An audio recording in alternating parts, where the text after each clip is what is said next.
Effectivement, une édition particulière, une édition à laquelle je suis heureux de donner un tout petit peu de stabilité par rapport au programme précédent, puisque ça me permet de voir la continuité. Ce n'est pas la première fois que je me présente ici pour vous donner un petit peu le point de vue de la Direction générale des entreprises. Un point de vue, cette année, évidemment, profondément marqué par la crise et que j'espère pouvoir vous partager pour vous mobiliser et continuer à cimenter cette communauté de l'embarqué qui est si précieuse et particulièrement en ce moment. Donc peut-être pour démarrer, évidemment, je veux remercier formellement Embedded France et Cédric Demeur, son président, pour l'organisation de cette édition. Elle est un petit peu en retard, néanmoins elle se tient. Je pense que c'est un bon signe de résilience de la part de votre communauté, et c'est extrêmement important, même si le format est hybride, ce qui effectivement va limiter les échanges, le réseautage, mais au moins c'est un excellent signe du dynamisme de votre communauté. Je suis également reconnaissant de pouvoir m'exprimer au début de ces assises, parce que ça me donne l'occasion de vous montrer tout ce qui a été accompli quand même dans cette année 2020 du point de vue des politiques publiques. Et vous allez voir que le secteur de l'électronique, le secteur de l'embarqué ont été vraiment au centre. Évidemment, on a beaucoup parlé des difficultés des secteurs utilisateurs, bien entendu l'aéronautique, bien entendu l'automobile et les fonds de soutien qui ont été mis en place. Là, moi, je vais plus me concentrer sur ce qu'on a fait dans le domaine de l'électronique et donc qui probablement parlera au plus grand nombre d'entre vous. Donc bien sûr, 2020, c'est la crise. 2020, c'est la crise sanitaire, c'est la crise économique qui a été engendrée par le confinement notamment. C'est aussi l'accentuation de plusieurs phénomènes qui étaient déjà là auparavant, mais qui ont pris une ampleur probablement sans précédent. D'abord, l'accélération de la diffusion de l'électronique et du logiciel embarqué. Alors depuis 2018, le volume d'activité de l'embarqué a dépassé la production de systèmes électroniques autonomes, donc ce n'est pas vraiment une surprise, mais on voit que ça se poursuit, et je pense que c'est un élément important dans le soutien que nous avons apporté à votre secteur, même si on ne peut pas vraiment parler de secteur, puisque ça transcende largement les frontières habituelles. Deuxième phénomène, la concentration. La concentration qui met en évidence une grande fragilité, une fragilité notamment sur la chaîne de valeur, sur les approvisionnements, qu'on a connu dès le début de l'année 2020. Il y a un an, on avait déjà ces difficultés, avant même d'être en confinement, du fait des problèmes de la Chine. Mais ça pointe aussi, parce que comme toute crise, ça montre des opportunités, les atouts extrêmement solides que constitue la maîtrise de la conception, la maîtrise de la fabrication des systèmes embarqués. Donc ça, c'est le deuxième phénomène. Le troisième phénomène, c'est la polarisation, une polarisation de plus en plus forte sur le plan économique, sur le plan géopolitique.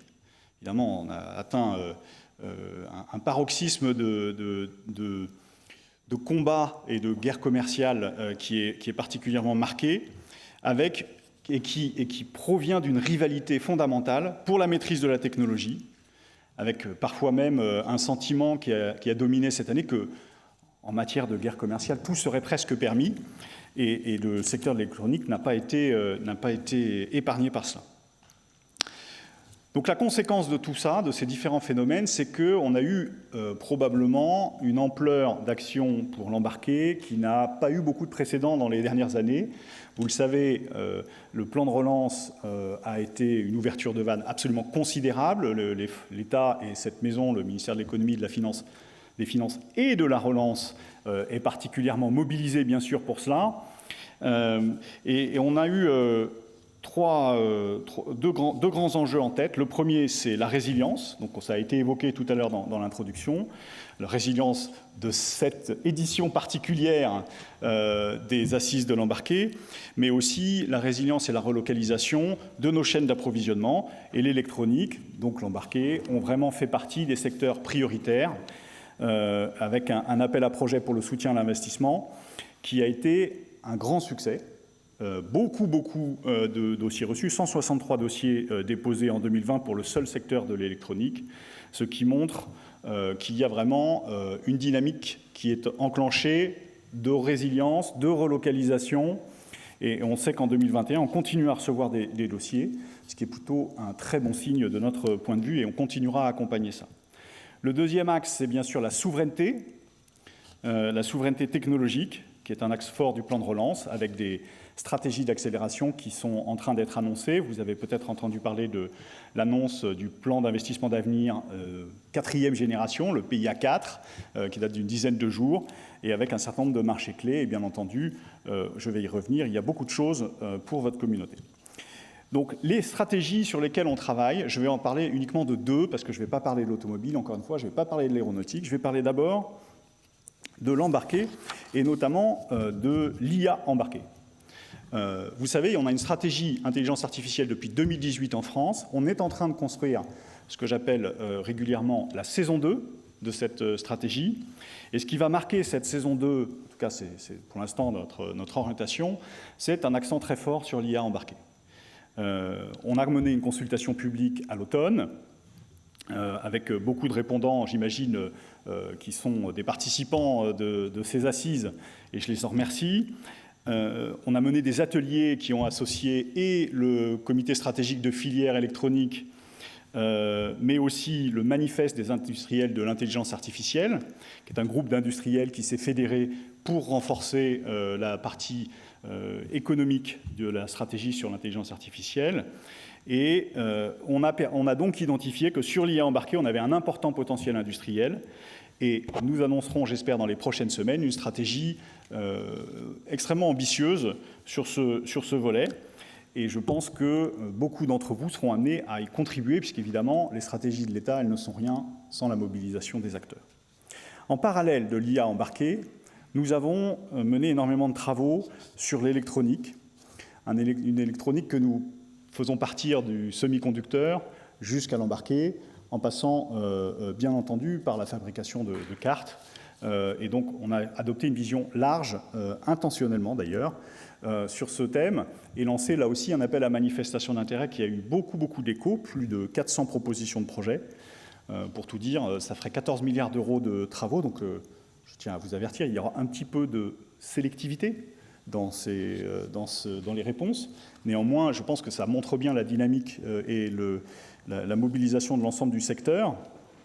Et dans cette analyse stratégique, on s'est aussi beaucoup appuyé sur une des productions de votre communauté, une production de Embedded France conjointe, qui a été l'étude sur les systèmes cyberphysiques, que nous avons conjointement conduite l'année dernière, en tout cas qui a été rendue l'année dernière. Elle a été parue en octobre, et qui pour nous est un élément un peu guidant sur les priorités à adopter dans ce domaine. Et donc, quelles sont les priorités ou les partis pris qu'on va avoir dans cette stratégie? Premièrement, une intégration très forte dans le cadre européen. Nous, la France, va être moteur dans le cadre du nouvel IPCEI pour la filière électronique. Et nous prônons une approche assez large de cette filière électronique de façon à ce qu'on puisse bien embarquer l'ensemble des forces de l'écosystème français sur ce sujet. Deuxième élément, nous voulons positionner l'offre française et européenne sur des secteurs où soit on est en leadership mondial, soit on peut l'obtenir. Donc on ne va pas se disperser nos moyens sur des secteurs où on considère qu'on n'a pas à court terme, ou en tout cas à moyen terme, puisqu'on travaille quand même sur des termes assez moyens, la capacité à être au premier rang. Notre objectif étant d'avoir ces leaderships pour peser dans les rapports de force internationaux et maintenir ces relations d'interdépendance à l'intérieur de l'écosystème mondial qui font que personne n'a intérêt à sanctionner personne. Et on voit bien dans l'équilibre très instable du commerce international dans notre secteur aujourd'hui à quel point ces interdépendances sont critiques. Et puis, troisième point, nous voulons réduire évidemment la dépendance dans des secteurs très ciblés sur lesquels la vulnérabilité est considérée comme trop élevée. On sait que l'indépendance complète, l'autarcie électronique n'existe pas. Néanmoins, il y a des endroits où, pour des raisons de souveraineté, notamment, c'est absolument indispensable et nous continuerons à le soutenir. Et à ce sujet, d'ailleurs, je note que les solutions open hardware qui feront l'objet d'une table ronde dans cette matinée ont un rôle assez important à jouer pour construire des écosystèmes souverains, ou en tout cas diminuer les vulnérabilités ou les dépendances dans ce domaine. Donc on y est très très attaché. Et je dois dire que quand je regarde l'agenda de cette journée, avec l'IA embarqué, l'open hardware, la 5G, dont je ne parle pas ici, mais qui nous a aussi beaucoup occupés à beaucoup de niveaux, on voit très très bien à quel point les priorités de l'association, de votre communauté et celles de l'État sont particulièrement alignées. Et je pense que c'est le reflet d'un excellent dialogue qui se poursuit entre nous. Donc vous le voyez, vous avez une communauté qui est au centre de nos préoccupations, qui demeure fortement mobilisée. Je suis sûr que l'audience de cette journée le confirmera. Nous avons besoin de vos investissements, de vos travaux pour contribuer à la relance, non seulement pour le secteur que vous représentez et dans lequel vous travaillez, mais parce que cela irrigue l'ensemble de l'économie. Et je pense que c'est un élément à bien garder en tête dans vos débats.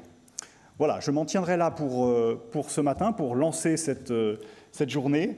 Je dirais, pour conclure, que malgré cette organisation particulière, je suis particulièrement fier que vous poursuiviez vos travaux. J'espère que votre journée sera riche. Je souhaite plein succès aux candidats pour les trophées qui seront remis cet après-midi. Et Jérôme, je vous repasse la parole pour la suite de cette journée.